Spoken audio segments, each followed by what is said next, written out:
Oos, we're back again with another video. Now, my OGs know what this. I found this, okay, like in storage. This is before Long Island. This is before the Face House. That's how far back this goes. Okay, but you can see I got the mic set up. Okay, everything should be a lot better. The audio should be cleaner. To move my hands, can be a little bit more live. Maybe some boxing demonstration at the same time. So, Tommy Fury, Jake Paul. That fight is confirmed, maybe like nearly confirmed. Tommy has accepted the offer, at least via social media. I'm not sure if there's a contract. Maybe there was. I might have missed it. But I wanted to do a comparing Tommy Fury and Jake Paul and just talk about their skill set, what I think about the matchup, what it means for Jake Paul, obviously it being his toughest opponent to date. I think some people might think that Woodley was his toughest opponent, but no, it'll definitely be Fury. And we'll talk about the rematch as well. He got hit, Woodley got the tattoo on his finger.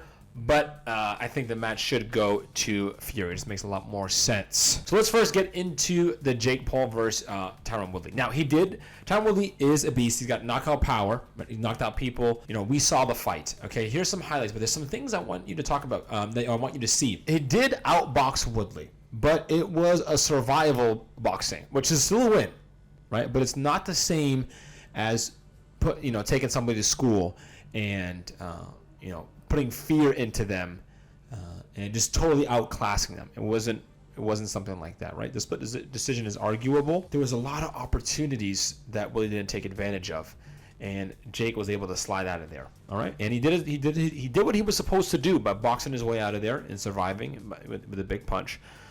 But let's look at something here. All right, so some combinations. Woodley's defending. Jake was aggressive, but you can see that was cleaner, a little open. Little available. Woodley's still there. Okay, here it is. Big shot. Here it is. Boom. Now, as you can see there, he cracked him, he missed it, and then Woodley stopped. He didn't continue to box. Right? Did not continue to box at that point. And a lot of single punches from Woodley here. Not a lot of combinations. Remember that word, combinations. Single direct shots. This is the end of the fight right here. A lot of single direct shots, not a lot of combinations. So when you look back at the fight, when Woodley threw a combination, right, Jake got cracked. He wasn't really ready for it. When he threw a solid combination, the double jab, with the right hand over the top, and then a lot of it was single direct attack. So even if he landed the punch, Jake was able to take the shot or roll and get out of there. And Jake tends to do that as well. He tends to do a lot of single direct shots, or he's looking for a bomb, maybe trying to set it up. He wings it, and then he exits out of there. He does not continue to box.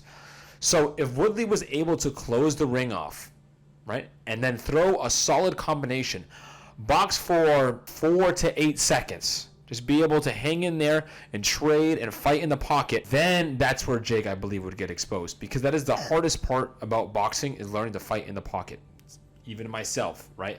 I like to fight in distance because it's more about my style. When you get in the pocket, things get a lot harder, right? The margin of error gets crazy, right? Because the shots can sneak in there. So people who have experience with boxing know how to fight in the pocket. And MMA fighters don't really fight in the pocket that much. They like single direct attacks when they're in close because the gloves are so small. They like to shoot. They like to transition and change things up. They're not hanging out there in the pocket, rolling punches off the big gloves, with the shoulder and all that stuff and rolling. You're not doing a lot of that because kicks can come in. You're trying to get in and get out. So Woodley was not able to take advantage of the fact that Jake was very available to be hit after he throws his big shots and went in the pocket.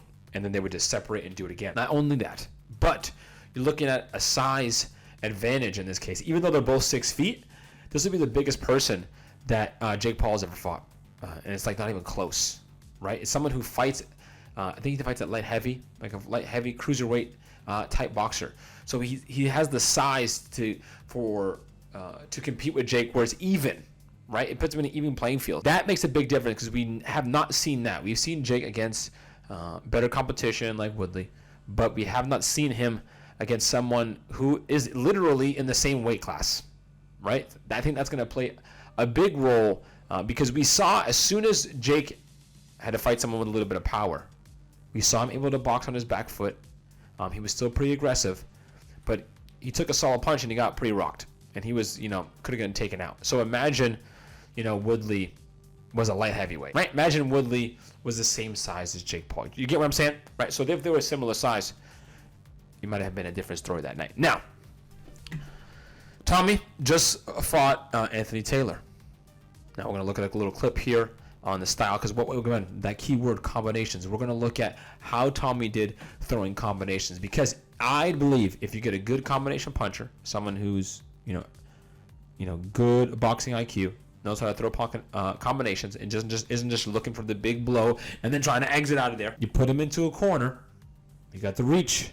I think Jake's going to be in trouble. I'm like leaning more towards Jake because he's taking on these challenges, which is just crazy, right? And he's going against the grain and he's doing so well. So I am not like totally against what he's doing. Taylor was really aggressive, very like aggressive MMA style. Just see, there's a good solid combination. You see that right there? Let's go back and count. Let's go. Ready. Working his way in. 1, 2, 3, 4, 5, 6, 7. Right? Some of those, again, were full punches, but you're throwing 7 punches on a combination. He's looking the entire time. Woodley never threw 7 punches, right? So that's going to be a whole other thing to deal with right there. And you know that he's bigger, so you know that you have to. He's not just 7 punches and he's just slapping you. He can hurt you. Anthony was really aggressive. This MMA style, put him against the ropes or the cage and just swing and swing and swing. Put your head into his chest, which I think Woodley could have done that against Jake, but didn't. Kept that distance the entire time. So Taylor trying to find his way in. But these type of exchanges, the one thing I see here is that Tommy got caught maybe a couple of times. See that big right overhand right there? But look at that right there. You see how Tommy's continuing to box. That's a big part right there. That is what we did not see from Woodley. We haven't seen yet from a Jake opponent, where you have this, this interaction. Boom, you clash. You throw a combination. Right hand comes back. Reset. Boom, boom, combination. Exit, boom, another finish with a combination. And something like that, where I was saying with Woodley when he was fighting, I'm like, man, he has to just get to that next bridge. He has to just be able to combination, defend, and then boom, throw another good combination. Because Jake, and obviously he knows this, it's not like anything crazy bad. It's just at his level, one of the hardest things is to continue to box in the pocket while you're in the danger. So Jake tends to throw big shots and then exit, slide out of there, roll out of there, or clinch, right? He doesn't tend to hang. You don't see him hanging in there and boxing. So I think that's something where Tommy can take advantage of it. If he can cut the ring off, right? Throw a couple combinations, and Jake just, he avoids that big shot and then gets right back in, it's going to be a long night. Because if Jake cannot land the big overhand right, I don't see him doing anything else significant. I'm not sure the jab will get in there again. The jab is working. But it's very easy to land a jab on someone who's smaller than you. So landing a jab on someone who is bigger than you is a whole nother science. Okay, it's a whole nother thing. I think it's a good matchup. I think this is the right step for Jake to take this. I think this is a big step up from Woodley, because you're no longer do you have the boxing experience edge, in my opinion. Right? This is the first time that he's transitioning over, to a fighter now to someone who's a boxer. And I think that's going to play a big role. When someone knows how to do the sport, they've been practicing that sport specifically, the little nuances, like fighting in the pocket and, trading combinations, those little things against the ropes, that plays a big role. And you're talking about someone who's going to be training super hard because you're not going to want to lose this one. Man, I think it's going to be a really tough one, Jake. But again, props to Jake. Respect to Jake for doing this. He is a madman. I still think he's a madman for doing all this. Wild boy. But I would go with Tommy. I don't feel like every time I'm picking the other person, and I feel like I would not be surprised if I was wrong, because that overhand is super available, but I don't think he's going to outbox him. I don't think so, and I think Tommy's not going to lose the fight on points. I think he's going to be aware of the sport. I think he's going to be active and throw punches, and know that he's down in the cards. If so, stuff like that. And I think if he lands a big shot, he's going to run right through him and not let him off the hook. So let me know what you think in the comments below. And again, shout out to the OG. Leave a like and subscribe. Oos!